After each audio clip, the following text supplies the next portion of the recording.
cellal woni afo ngalu kala ko daña ko cellal ɓuuri ko ɗum saabi dendagal bandiraɓe e dental soogi taw koye gardogol docteur Bassirou Niang mbaɗi ñalawma mawɗo taw ko ñalawma cellal ɓalli ene jeeya hen dokkirgol ƴiƴam gam sowde hôpital mo Wourossogui gam tugnade e kala e saaha yimɓe ene gusso ɗon saabu wasde munen e hebde e ƴiƴam ɓe dokkiri ɗon faguioŋaji ɗi ganduɗa ko tokaɗi ɗin faguioŋaji ma ballu yimɓeɓe e rende ɗumen ko fati e ɓowɗi ɓe dokkiri ɗon kala ko tugni e sport woni e coftal ɓalli ɓe dokkiri ɗon baluji e mayoji hen e équipe aji ko wona ɗum ko bandiraɓe hewɓe gari e tawtorede délégation mawɗo ummima e garde de sceaux ministre de la justice maître Malick Sall addi hen ballal mum labtugal hade butte fondede jullare yataw jomum tawaka docteur Bassirou Niang ko niwi donc bandiraɓe Wourossogui naaɓe mi salmini Wourossogui naaɓe foof hande rendinen ɗo henna ko ardude koreji meɗen donc cadre uji région ɗi cadre uji gummiɗe e université hono grand frère Amadou Bal minen gondi université Thiès o jangguinta ko ngam jangguinta ko France ene wonde woɗɓe goni koye haute administration min créé plateforme momin mbiyata prospective républicaine firtata e Pulaar ko yiyande taw ko yiyande ɓagguide manam e république yiyande ɓagguide eko yimɓe fof ndendi hande noon min ndendini ɗo henna Wourossogui pour wiide yimɓe politique ko ni arde takko yimɓeɓe avec le garde des sceaux maître Malick Sall jaɓɓal makko min keɓtini e région he min takko e makko pour wawde addande manam ɓesguji ɗi balle pour wawde addande ɓesguji ɗi solution ngaji hande min gari wiide e werlade erango yo yimɓe kokkir ƴiƴam hokkirde ƴiƴam hay sinno wona tan partie médical hokkirde ƴiƴam manam koye iman jeeya ittude ƴiƴam maɗa hokka goɗɗo ma anda koye iman jeeya so ɗum ɓenni jaltuɗen koye ndungu mamin dokkir moustiquaire uji mamin dokkir ballon ji e mayoji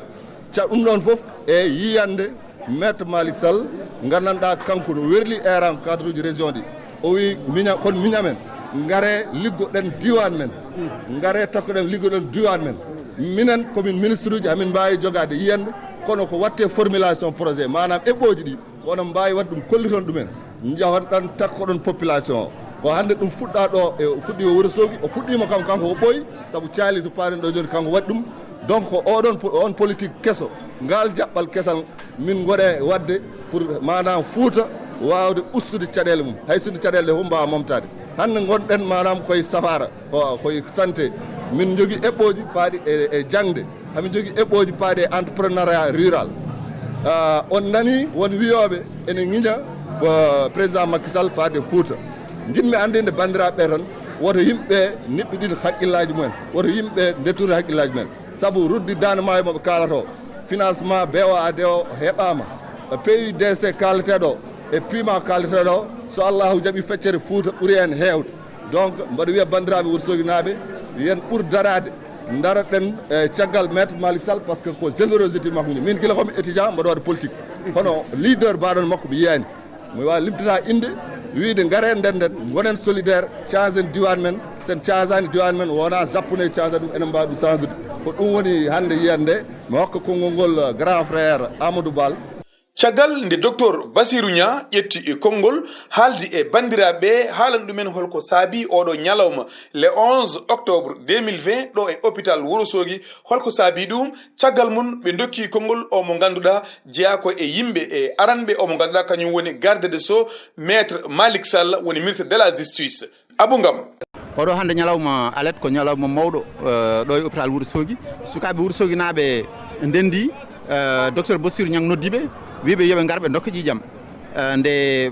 maître Malick Sall ministre de la justice garde des sceaux nani ɗum wi on min ɗaccitta onon goto o neldi délégation timmuɗo yo ar o walla ɓe rokkude ƴiƴam hôpital Wourossogui ɓooyi tampude e yimɓe ne cankoɗo henna taw ko ngakkude ƴiƴam joni noon yimɓe hewɓe gaari nooti ene jeeya e ASC ene jeeya e Croix Rouge ene jeeya e fedde sehilaɓe maître Malick Sall ma won temedde gaari hande rokkude ƴiƴam beele banque de sang o banque ƴiƴam ɗam beele ene ɓeydo jogade kattam beele ƴiƴam ɗam ne ɓeydo wawde moftede ha heewa kadi yimɓe so gaari ƴewde ƴiƴam ma ƴewta cellol mumen kala fof meeɗa rokkude anda sono wonduno e ñaw kadi docteur Bassirou Niang kadi ɓeydi hen fabion ngaji haɓade hande pawle o rokkima won temedde Fabio ngaji sukaɓe pour waɗoɓe coftal ɓalli kadi dokka mayoji dokka kadi baluji ɗum ɗon foof ko cadre uji ndendi enen mbiye perspective républicaine cadre uji ɗi ganduɗa ko région Matam o foof ɓe ko journaliste ɓe ko jangguinoɓe ɓe ko professeur uji chercheur ɓe ko médecin ji kamɓe fof ɓe ndendi ɓe mbi min gaccata maître Malick Sall en tan goto min garat min jaaday ma yiyande e hoolare président Macky Sall tottuma nde min mbatta ɗum gonga an o ƴettaw tonuji sima aɗa nelda taw hay go tinani hankkante minene min mbatta wadde hen tuufe jamen. est ce que no inde Malick Sall nde feeñiri hen ni ala woɓɓe wawɓe wiide ma nan hay sinno ene wonde ballal kono ko ballal comgal politique. Politique ɓolo wodani gati maître Malick Sall yinno ɓooyi wadde social kono hande o yiiɗi ko jingande yimɓe men ɓe jingande Sénégal foof beele Sénégal ene ɓeydo ɓamtade politique ko yiyande kadi ko golle kanko noon politique makko ko golle mbawɗo wadde noon fof yo wat mbawɗo wadde hono ko waɗata ko foof o yiiɗi ko yo waɗe kanko ne o yiiɗi tan ko ɓamtade leydi ndi ɓamtade diwan o ɓamtade Matam ɓamtade Sénégal foof ɓamtade Afrique ko ɗum o yiiɗi mbawɗo wadde hono makko wa foof ko politique mais ko politique nafoore noon neɗɗo sene waɗi ɗum wawi tan ko faɓanede Amadou Ngam comme professeur mo ganduɗa ko kolaɗo makko chargé de mission maître Malick Sall.